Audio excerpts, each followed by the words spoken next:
Curry, one-on-one. Irving puts it up. It's good. Kyrie Irving from downtown. The three.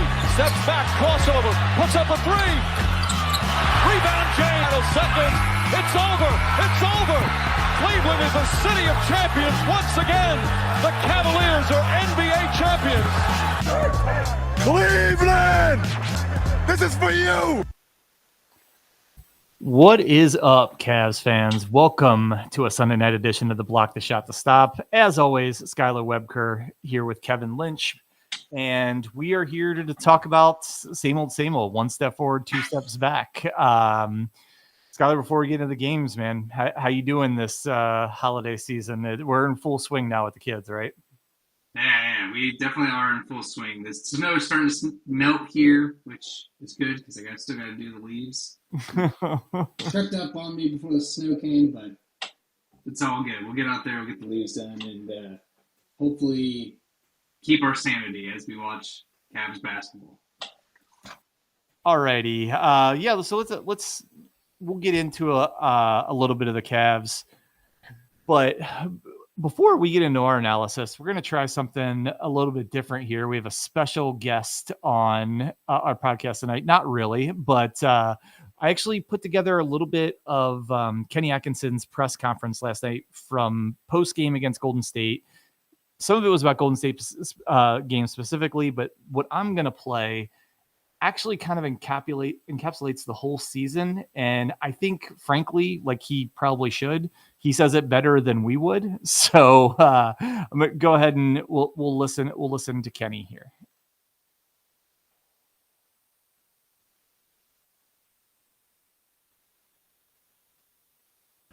Good. Like we kept saying, we're getting good shots. Like I said, we could take a few threes back for sure. Get to the rim a little more, but it wasn't like we're finishing at the rim. I don't know what the final rim numbers were, but I felt like in the first half, definitely we were there a lot, and we just couldn't convert tonight. What were the other players with 3 for 28, did someone say, besides Donovan? We need to support him more, right? Like, we needed someone to step up, and we didn't have that tonight. No one really stepped up. He was kind of, solo out there. So you heard it from Kenny last night. It's interesting. I mean, he kind of sounds like all of us, not just us, but anybody on the Cavs social medias, any of the podcasts, that he seems a little perplexed. He knows what the issues are. He's frustrated. Obviously, he has a better idea than us, but if he knew exactly how to fix it, it'd already be fixed. And most importantly, at the end, I thought like he went on, we didn't share the whole clip, but he went on to talk about how much burden they continue to put on Donovan Mitchell and that it's obviously not working now and it's going to backfire even more come the end of the season. So I don't know, Skylar, what are your reactions to Kenny's words there? I think he's calling some guys out, honestly. And I think the biggest kind of guys are the ones that are supposed to be in the starting rotation with Donovan Mitchell. So you look at DeAndre Hunter. You look at the up and down that we've seen this season with Evan Mobley. He's kind of saying, like, guys, Donovan Mitchell can't do this on his own. And we've been back and forth about the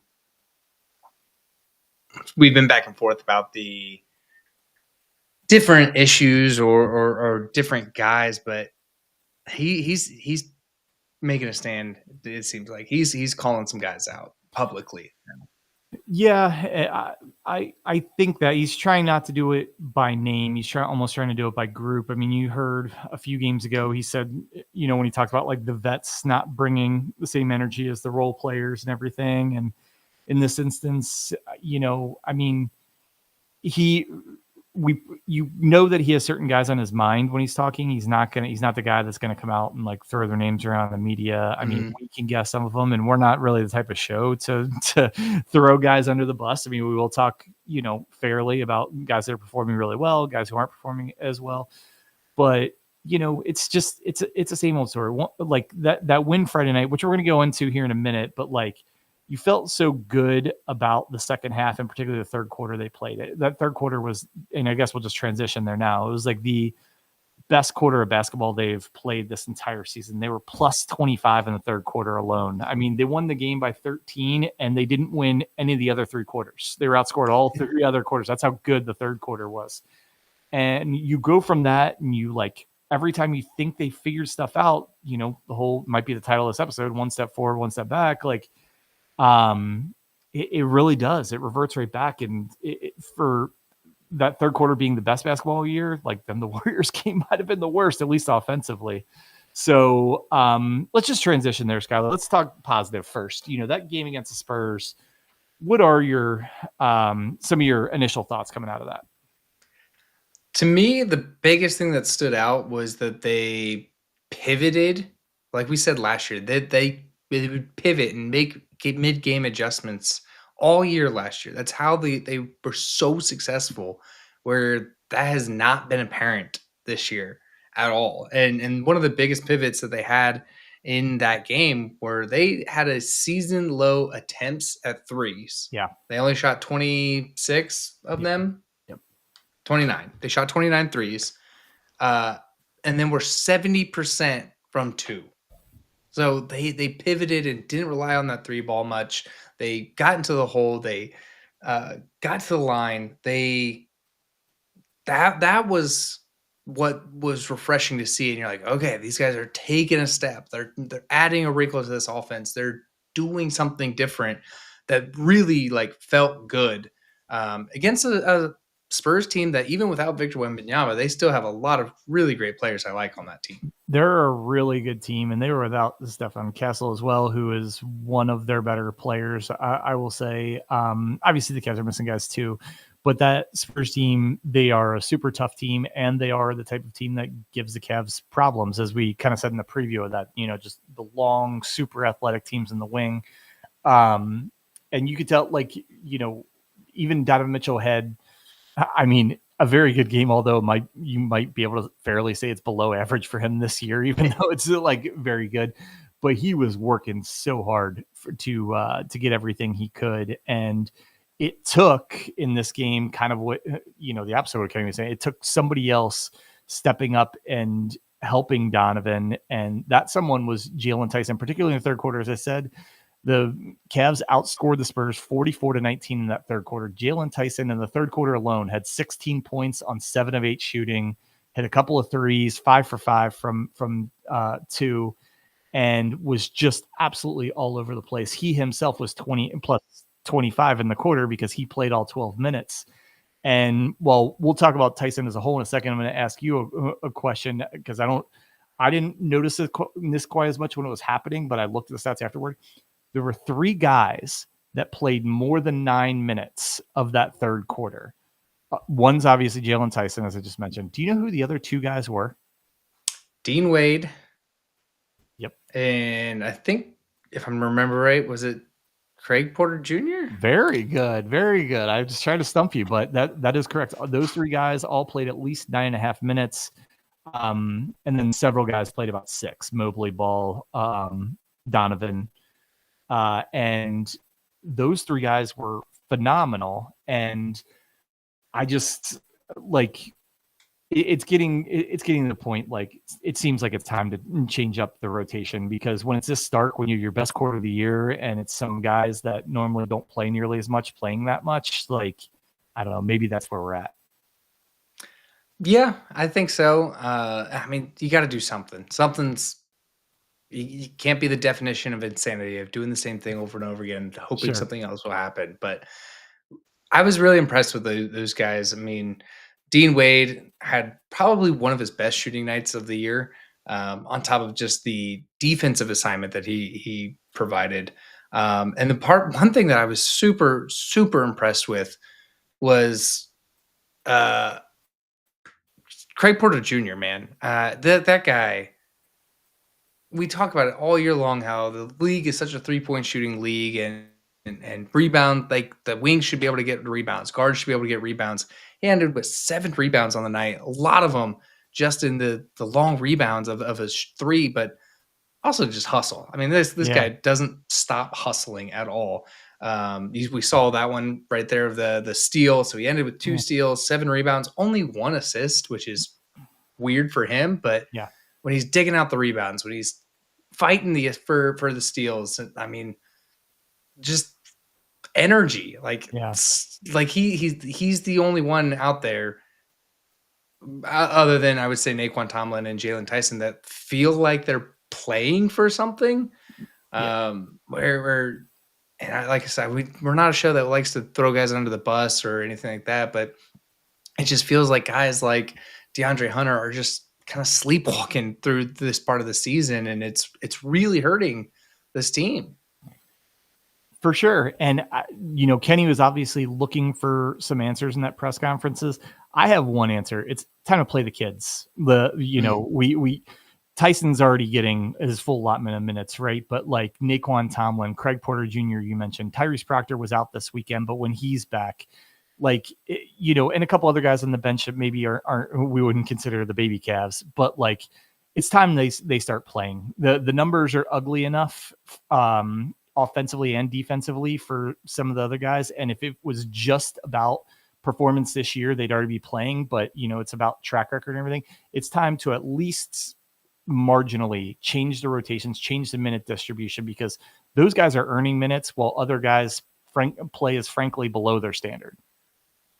Yeah. And, it's for some guys, it's effort, I will say. For other guys, I think the effort is there, but they're just not getting the results. And like Lonzo Ball's a guy who constantly has the effort, but he's not getting the results that we need from him. And where these young guys like Craig Porter Jr., Jalen Tyson, Naquan Tomlin, these guys are getting the results and have the effort behind it.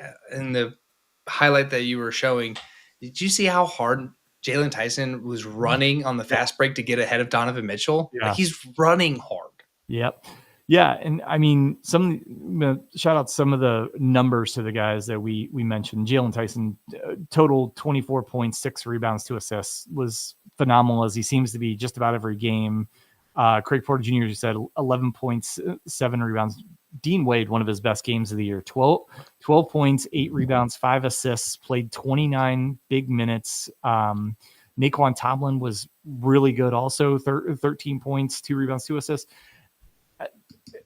It's just, it's obvious. I mean, the team is playing better, and it's playing better. Yeah, these guys might be hitting a couple more shots than other guys, but they're just making more winning plays. Forget shots. Mm-hmm. Like there's, how many more loose balls are these guys getting than guys who are playing over them? Rebounds. I mean, deflections, steals, just making winning plays. And I don't know, man. I'm to the point. I want to see Craig Porter Jr. 20 plus minutes a game. I want to see Naquan Tomlin 20 plus minutes a game, at least until they do get a little bit healthier, because I'd love to see Sam Merrill and Jarrett Allen back on the court as well.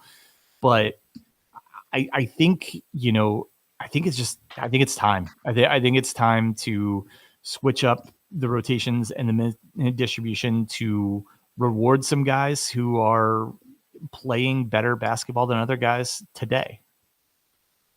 Yeah. And I think this team will be a lot different once they get healthier. I think the absence of Sam Merrill has really hurt this team in its scoring ability and its shooting ability, and just the attention that Sam Merrill demands on the floor to free up other guys. I think getting more from Darius Garland, or a healthier stretch from Darius Garland, will help as well. But man, I agree with you. Let these guys play until you are at a point where you can make that adjustment or make those assignments. And then you don't feel like as rushed to get these guys back. Because you got to think the guys that are on the bench right now or on the mend, it's like they feel rushed that they have to get back to save this team, to save this season.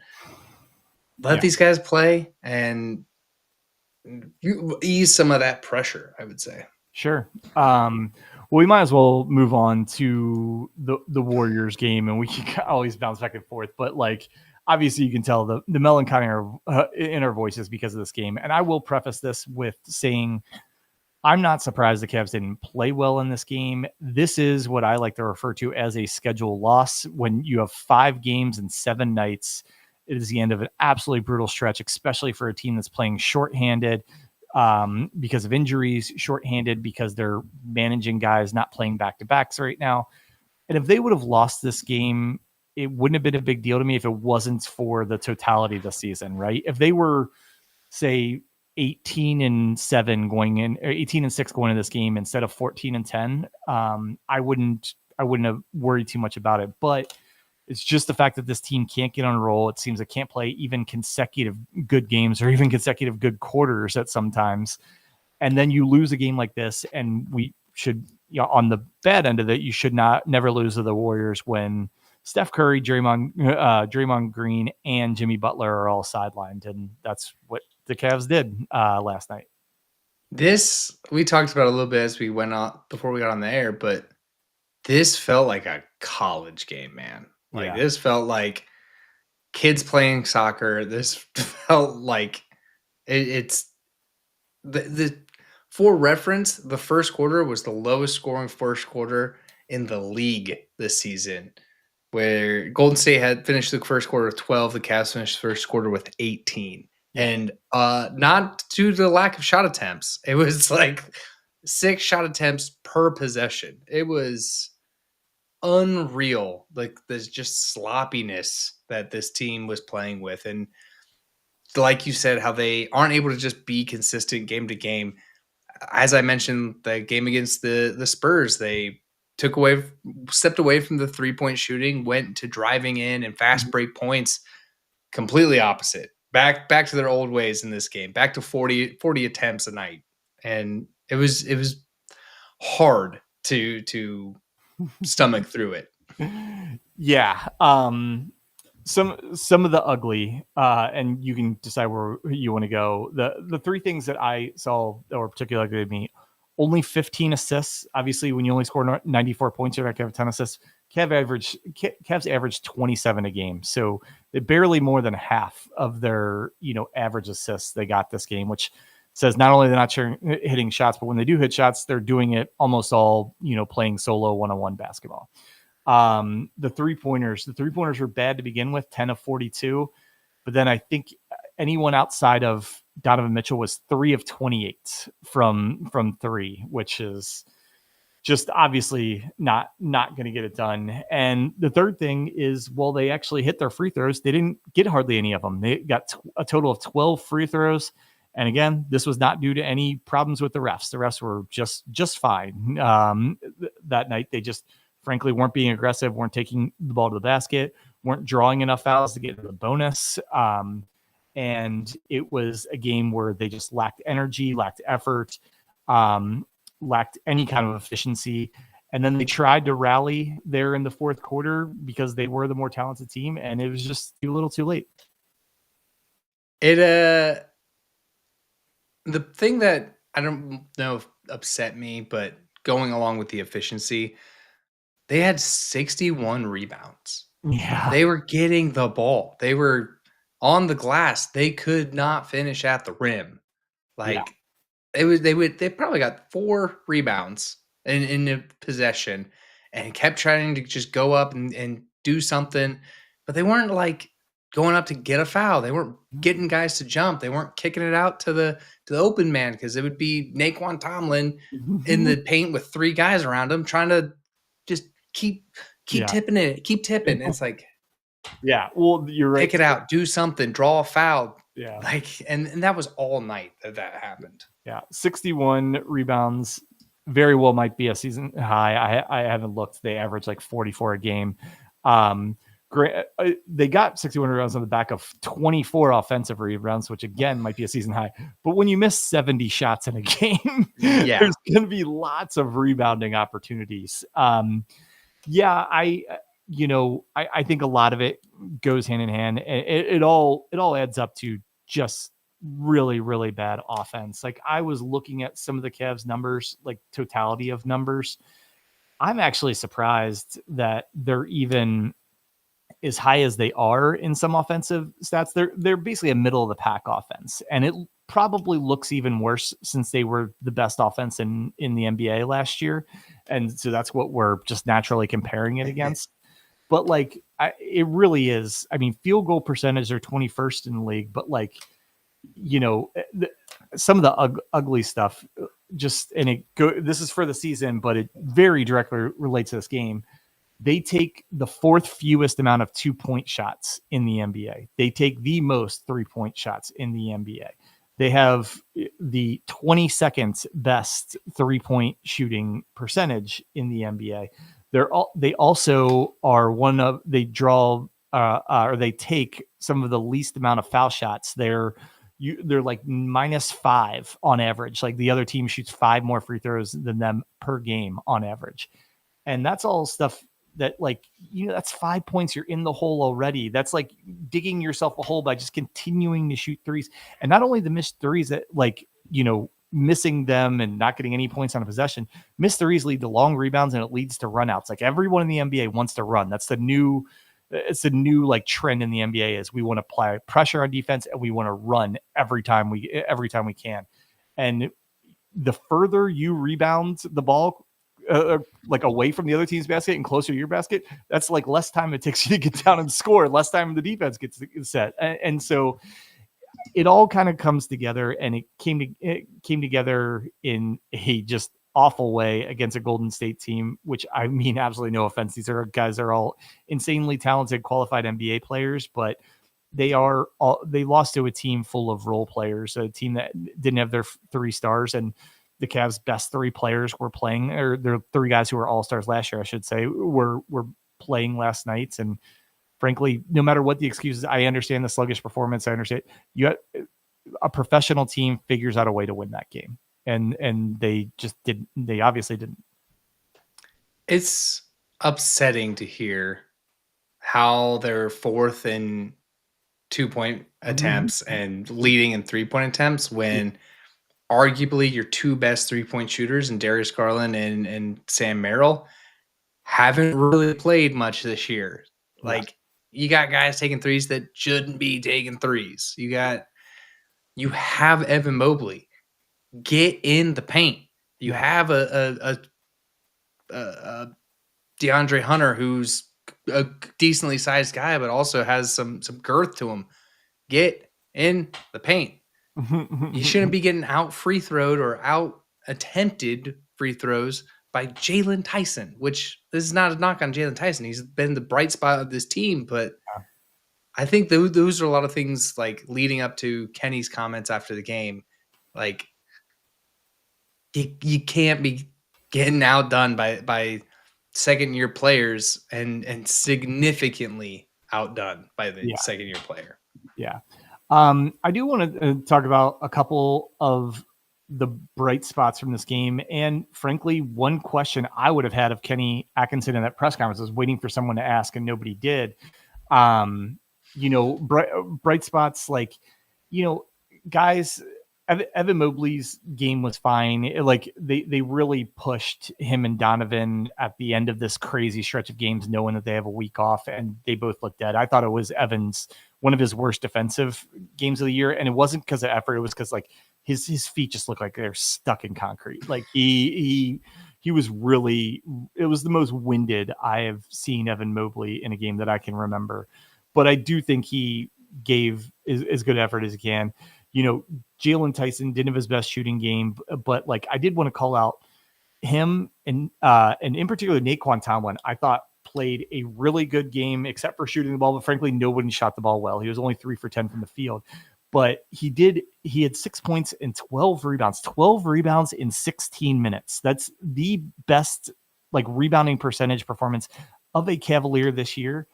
And then my call out of Kenny Atkinson, which I don't like, was the rotation in the fourth quarter. Like he only played 6 guys.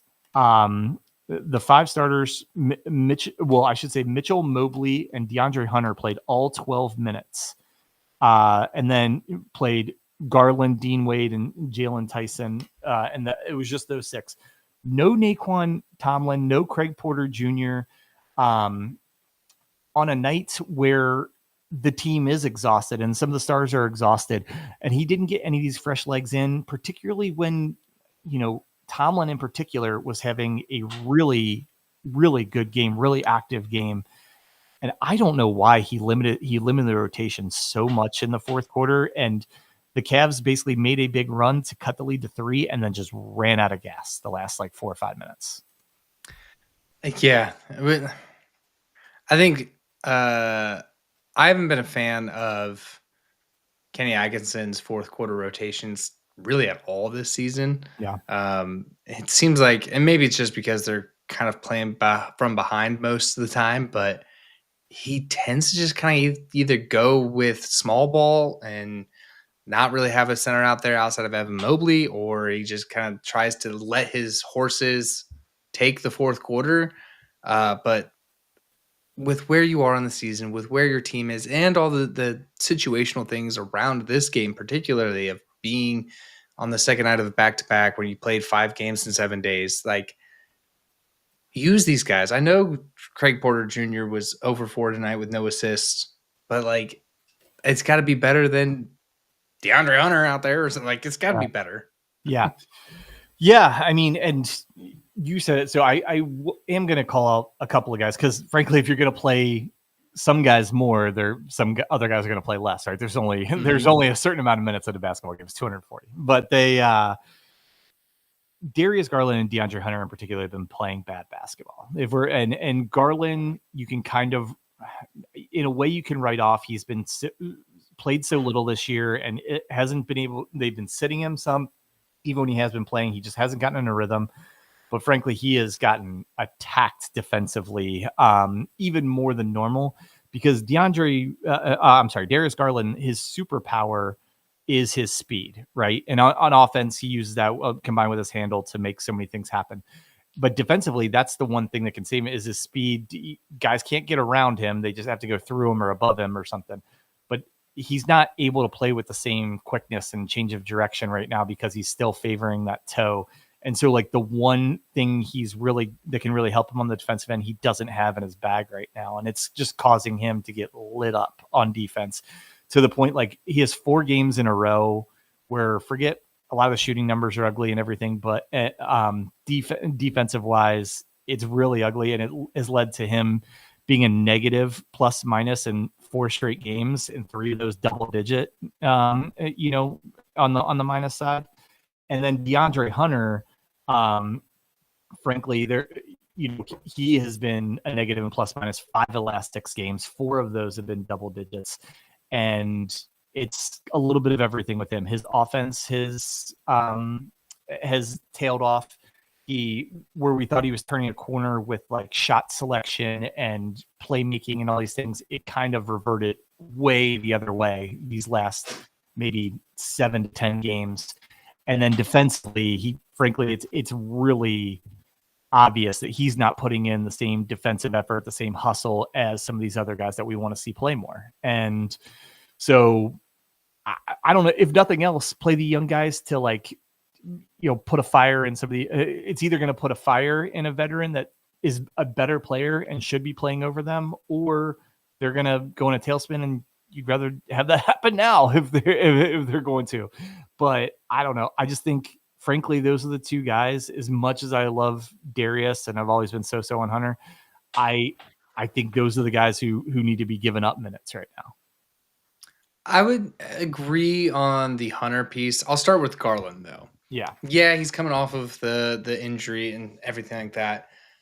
I would say the other piece that's hurting him is not having Jared Allen. So as we know, Kenny kind of pairs his stars in the rotation. So he would always Darius Garland has always had Jared Allen. Mm-hmm. So if Darius Garland got beat on a move to the rim, he had a second layer of defense behind him, which was Jared Allen. And those 2 really did kind of tandem off of each other and play really well with each other. We've seen offensively, but that's something I've noticed defensively is if Darius Garland gets beat on the perimeter, Jared Allen was right there in the paint to back him up. And quite frankly, Evan Mobley has not been that for him this year. So I'm giving Darius Garland a little more time. Like I said, major toe injury. He's playing with a steel plate in his shoes as he plays. Yeah. So tons of time for Darius Garland. There is no excuse for DeAndre Hunter. You have been healthy all year. You've been in every game. Like, there's no excuse. And quite frankly, his body language, like, he just has the, like, I don't care. I just work here, dude. Like, that's the body language that he's given off. And that drives me up a wall right now. Yeah, it's tough. And I don't know if I almost wonder, is it a reaction to Jalen Tyson's ascent that he thought it's funny. The two things I remember from Kenny's preseason press conference right before the season was started, the two guys he talked about the most were Evan Mobley and this gigantic leap that Evan was about to make. And we've obviously seen, discussed that a lot, how that unfortunately hasn't happened. And we're just trying to get back to par with last year. Mm-hmm. The other guy, he talked about DeAndre Hunter and all this like offensive growth he was going to have and how dynamic he was going to be and everything. And honestly, we haven't seen that either. A couple glimpses, but not on any kind of consistent basis at all.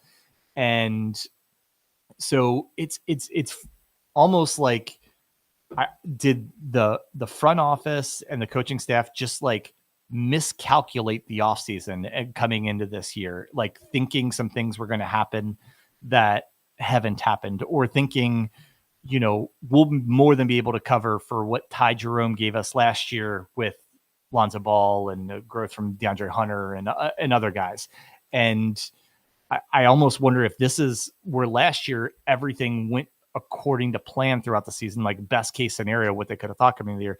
This is a year they're almost going to have to recalibrate in season and, figure out what is now going to be the focal points, what now is going to be the goal for player A and player B and everything like that. Like to get the same production, we have to redistribute the expectations maybe. Yeah. And I think they came into the season probably correct in all the things that they were saying, but I think that they built their season or built their game plan on having the personnel available, and they've had a revolving door of personnel available, and that they haven't been able to recalibrate. They haven't been able to figure it out. Like, I'm sure the offensive growth was humming when you had Sam Merrill getting double teamed and left DeAndre Hunter open. I'm sure that the playmaking was easier when you had guys moving around the floor more for Evan Mobley, and you had Jared Allen kind of that you could dump it off to in the paint if you needed to. I'm sure all of those things were true, but now we're at the point of the season. We're over a quarter of the way of the season. You're not getting any healthier. Like, there's really been no reports on anybody other than Max Strus kind of starting basketball activity again in the next couple of weeks. Yeah. Like, they need to reevaluate and pivot and figure it out. Yeah. I'm with you. And I did want to go back to Garland for a second. And again, preface this, I love Darius Garland. I want Darius Garland on the Cavs. I think this version of Darius Garland isn't helping the Cavs, and whether they need to change strategy with him, they need to like put him back on the shelf for a while, like whatever it is, some of the numbers, he's shooting 38% on 2-pointers. Like, he's shooting 32% from the three. He is a -3 on plus minus for the season. I mean, all of his advanced stats, effective field goal, true shooting, well below his rookie season. Yeah.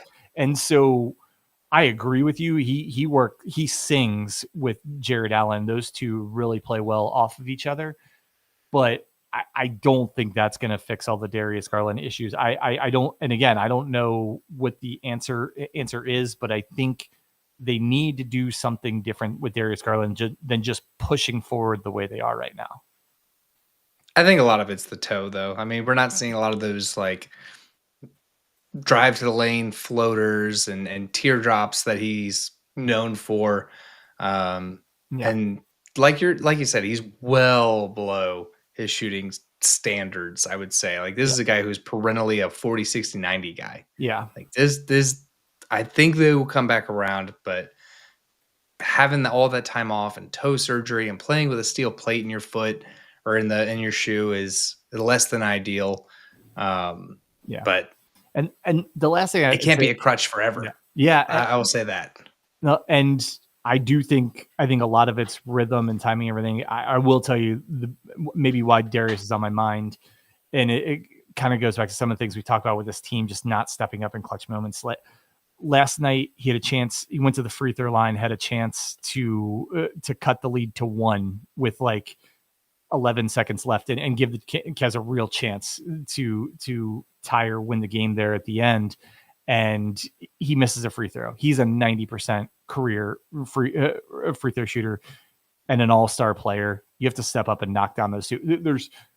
You could amputate the toe and he should still hit 2 free throws. All right. in that scenario. Yeah. That brings up the nightmares of that Houston game last year where it was just hit the free throws and you win because there was like less than a second left or something like that and missed both of them. Yeah. Oh God, I remember that. Yeah, man, it's tough. But kind of like moving on to what's coming up because it's going to be brighter days. The good news for the Cavs is they have like a full week off. They don't play again until Friday night in DC against the Wizards. The Friday and then Sunday against the Hornets are 2 newly scheduled games since the Cavs, unfortunately, again, did not qualify for the NBA Cup. And probably not 2 better opponents that you would want to get scheduled against. And frankly, the rest of this month, the Cavs do not play another winning team for a team with a winning record for like 6 straight games. And then the schedule gets tougher. So these next 6 games, a week off to hopefully get healthier, get kind of reset the team, as Kenny was talking about in the press conference. And then can this be when they start a little bit more consistent play? Like starting this next Friday night against the Wizards. It's really what I'm going to, can they put together 2 good, solid to above solid games? And if they do, they're going to get 2 wins this coming weekend. I hope so, man. I mean, I hope let's reset, let's recalibrate, let's use this time effectively. Not just, all right, guys, you got a week off, because I'm sure that's what they did last year. I'm sure they were like, you guys have crushed it, go take the week off. I think Kenny's going to say, get in the gym every day. Yeah. Like, do something here. Yeah. And so with that, even though we will not have another game, between now and then, we will do a midweek episode this week. But before we kind of wrap up and get out of here, we're going to do our Sunday night segments, say something nice on the internet, which we need to do after these last couple of podcasts where have been about as negative as we typically get. So Skylar, say something nice on the internet. Yeah, we use this segment as kind of like mouthwash. Yeah. My something nice. I'm gonna not use names or anything to keep some anonymity around it all, but there's somebody in my life had kind of some not troubling, but like just bad relationships with their parents and stuff like that, and a lot of it vindicated or justified, and it's taken a long, long time. I mean, 32 years now, so just a long, long time of holding on to that and holding on to some bad memories and angst around it. And recently kind of put the work in or put the steps in and to start mending some fences, and just they've talked about how like they just feel lighter after it. Like, Sure. Why I wish I would have done it sooner. Like, just having some grace and showing some just forgiveness in the world, and seeing that on a personal level, and showing forgiveness to some people that may not deserve the forgiveness for everything, but seeing that and seeing on the other side people really putting the work in to better themselves and get over whatever their demons are has just been a really cool experience to kind of be on the sidelines for. So I would say the thing is like, show forgiveness in there, and it might take time. It might take 30 years, but just having the willingness to forgive and the willingness to face your demons or whatever it is. But that's been a really cool thing to see and know that this too shall pass type Mhm. of mentality, and yeah, just the personal growth and personal healing, and it's been really cool to be on the sidelines for. Like I said, I'm definitely on the sidelines. Not going through it all myself. So just it's really cool and just really humbling, and like you said, just you don't see a lot of that, especially nowadays. So really cool, really cool. Nice. No, I mean that's like the heaviest, nicest thing on the internet. But no, I mean, personal growth is certainly a nice thing and something we could all achieve or strive to achieve. Myself very much included. My nice thing this week is much more lighthearted, but it was something I've been thinking about the last couple of days, and just wanted to give a shout out to not names in particular, but everyone who tries to make Christmas season special, particularly for kids. We've been doing tons of Christmas activities. We did our communities like Christmas tree lighting, and they did this huge event last night, and we saw the same Santa and Mrs. Claus appear everywhere, like literally every day the month of December. They appear somewhere. I often wonder about their dry cleaning bill or how many of those outfits they have. But so like, and I think for the most part they do it just out of the goodness of their heart, and they want to see people do that. Tonight we ordered pizza from a local small business here, in part because they do a thing in the month of December. If you call and set up earlier today, they'll have the Grinch come deliver your pizza. Oh, And fun. my daughter got a huge kick out of that.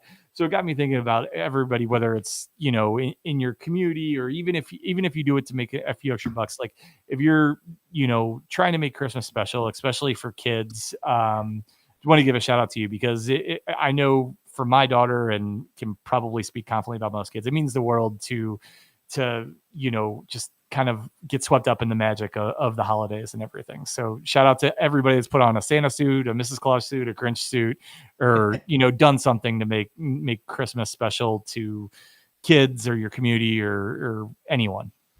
Special shout out to the people that go crazy on their lights display. Sure. I sympathize for your electric bill, but you're a good standing citizen in our community.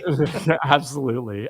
So with that, like I said, we will still be back midweek this week, even though there won't be a game between now and then. We're gonna probably look at. I think we want to look at this team where we know they've struggled, kind of compared to last year, and see if we can kind of dig into some of the numbers and some of the strategy, why that might be.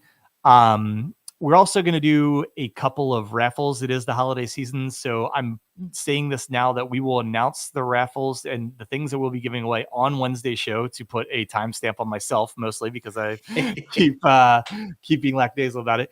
And anything, other than that, as always, thank you so much for listening. Please, if you don't already, subscribe on YouTube, follow us on socials, and we're going to we play every game on playback, and I am gonna start making some more time to actually get on stage and invite some people to come get on stage and like talk Cavs basketball while the game's going on, kind of create that virtual sports bar that we've talked about wanting to create before. So for Skylar Webker, I am Kevin Lynch. Thank you as always for listening, and Skylar, as always, go Cavs.